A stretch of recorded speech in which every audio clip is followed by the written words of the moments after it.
बहुत साल पहले की बात है। एक बूढ़ी औरत ऐसे राज्य में रहती थी जिसकी रानी बहुत सुंदर थी। उसके 4 बेटे थे जो आपस में लड़ते थे और उनकी पत्नियां भी एक दूसरे को पसंद नहीं करती थी। वो सब एक ही घर में रहते थे लेकिन इतना लड़ते थे कि उन्होंने अलग रसोई रखी। बूढ़ी औरत चाहती थी कि सब एक साथ खुश रहें, एक ही दूसरे की मदद करें। उसने धमकी दी कि वो सबको घर से निकाल देगी अगर वो एक साथ मिलकर नहीं रहेंगे। उसने यह भी कहा कि पैसे बचाने के लिए एक ही रसोई रखी जाएगी। ऐसे करने से उन्हें इस बात की उम्मीद थी कि सब एक साथ मिलकर रहने लगेंगे। बेटे थक गए और आखिर में उन्होंने अपनी माँ की बात मान ही ली। बेटे अपनी सारी कमाई अपनी माँ को देते थे क्योंकि वो गरीब थी। एक दिन सबसे छोटा बेटा काम की तलाश में शहर गया लेकिन निराश होकर वापस लौटा। रास्ते में उसने मरे हुए सांप को देखा और उसने उठा लिया क्योंकि वो खाली हाथ नहीं वापस लौटना चाहता था। जब उसकी माँ ने उसकी कमाई मांगी तो उसने उसको सांप दे दी। माँ ने उसे दिलासा दिया कि वो फिर से कोशिश करे। वो सांप किसी काम का नहीं था इसलिए उसने उसे छज्जे पर फेंक दिया। उसी दिन राज्य की रानी एक सुंदर से तालाब में नहाने गई। उसने अपनी एक कीमती हार अपने नौकरानियों के पास छोड़ दिया। अचानक एक चील ने चमकती हुई हार को देखा और उसे छीन कर ले गया। नौकरानियों ने चिल्लाया लेकिन कोई मदद करने नहीं आया। रानी इतनी उदास हो गई कि उसने ऐलान किया कि जिसने भी उस हार को ढूंढा उसे बड़ा इनाम मिलेगा। उड़ते हुए चील ने बुढ़िया के छज्जे पर सांप देखा और उसे समझ में आया कि सांप को तो खाया जा सकता है लेकिन वो हार किसी काम का नहीं है। उसने हार को छोड़ दिया और सांप को ले गया। अगले दिन बूढ़ी औरत छज्जे पर कपड़े डालने गई थी तो उसने वो हार देखा।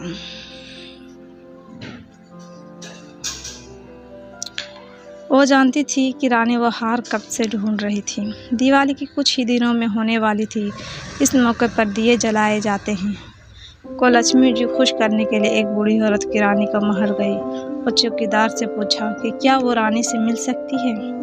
रानी ने हार को देखा तो वो बहुत खुश हो गई और उसने वादा किया कि वो बूढ़ी औरत की बड़ी रकम देगी। बूढ़ी औरत ने न मना कर दिया और बोली, मैं गरीब हूँ, इतनी बड़ी रकम मैं संभाल नहीं सकती। मेरी यह इच्छा है कि दिवाली पर सिर्फ मेरे घर में दिए जलाए जाएं और किसी के घर में नहीं। रानी थोड़ा हैरान हुई लेकिन वो इतनी खुश थी कि उसने हाँ कर दी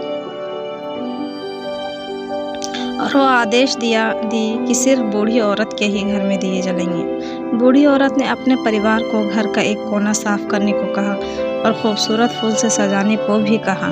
सब ने साथ में मिलकर काम किया और बूढ़ी औरत ने पूरे घर में दिए जलाए।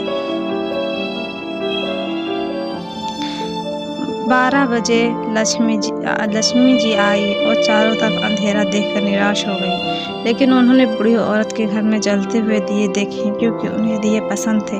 उन्होंने बूढ़ी औरत के दरवाजे पर दस्तक दी।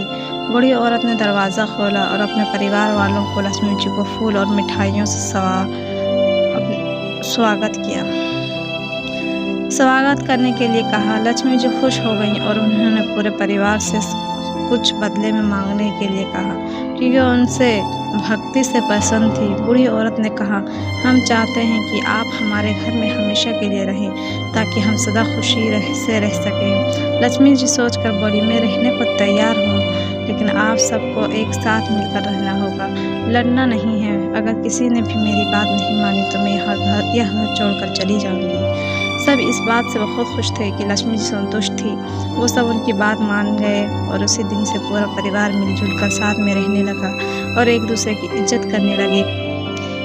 बूढ़ी औरत इस बात से संतुष्ट थी कि उसकी इच्छा पूरी हो गई। इसी तरह से लक्ष्मी जी आने वाले लोगों के लिए भी उनके घर में पधारी। दोस्तों, हमें इस कहानी से यह सीख मिलती है कि हम अपने परिवार की इज्जत करनी चाहिए, उसके साथ मिलजुल कर रहना चाहिए। परिवार में ऊंच नीच तो होती ही रहती है लेकिन हमें बर्दाश्त करके चलना चाहिए।